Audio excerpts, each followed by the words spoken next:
We're at Grove Court Stud with Zoe Bailey. We're going to have a talk about handling stallions. Can you tell us a little bit about this stallion and about how to handle them? This is Mutamakis. He's an ex-Shadwell horse. He raced under Godolphin colours. He's by a stallion called Rainbow Crest, out of a mare called Fairy Bridge. He's 13 years old. As with all the Godolphin horses, they are really, really well handled. The main thing they do is they bite. Is this just stallions in general? This is stallions, colts and everything in general. The easiest way out of it is to give them something to chew, like that, and they're fine. So it's just something, sort of holding something in their mouths, Holding really? Something really, yeah. You tend to find that if they'll grab you, they'll then panic, because they do have a hard life as a racehorse. Okay. They'll sort of rush to the back of the stable then, just to sort of try and get away from you. Oh, okay.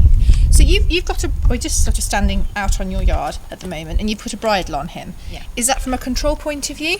Yes, control point of view. If he has a head collar on, he thinks he's off to the stable, to the field or back into the stable or something. Whereas if he has a bridle, he thinks he's either going to cover or he's going. It just means he's got something else on his mind. You know, head collar means field, bridle means work. Okay.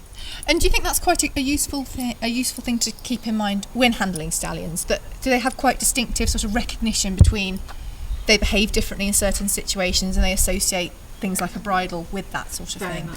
Very much so, yes. Okay.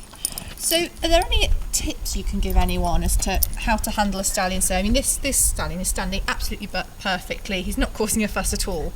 Why is he like this? What have you done to make him like this? Well, to be honest, we haven't done anything really. It's just the way they're brought up in racing. This is the way that they're treated. Be very firm with them. Never give them an inch. Don't turn your back on them, because you never ever, however easygoing they are, and he has got to be the most easygoing stallion that we've ever had. But never turn your back on them, because they can kill you as soon as they'll catch you. The other stallion we've got is a totally different kettle of fish. Really? Oh, absolutely. You would never, chalk and cheese. And he is, I mean, he's a real man. This chap's pretty cool. He's lovely though. So, I mean, keeping in mind that you're saying how different they are, is it important as well to treat them as individuals, or should you just assume a stallion's a stallion and it should be treated in a certain way? No, they're all individuals. You can't be too aggressive with this one because he panics. Whereas the other one, he has been completely differently treated, although he was also run under Godolphin colours. Okay. He's a black horse, and black horses, I think, have got stronger temperaments anyway than bay horses. Just giving you kisses now. Yes. He's fed up with his rein to chew now. He wants to chew me. So, I mean, the sort of top tips would be: don't turn your back on them. Don't turn your back. They very, very rarely kick. Back end's usually safer than the front end. Just give them something to sort of chew and play with.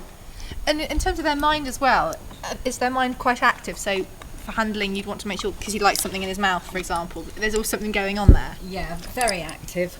And they're different at different times of the year. You tend to find they're getting sharper now because it's February, and they seem to know that mares are coming into season. Whereas, you know, they're really enthusiastic about covering at this time of year. When it gets on to sort of end of April, May and June, they actually do lose interest in covering. Okay. Their temperaments change as well. They become much quieter.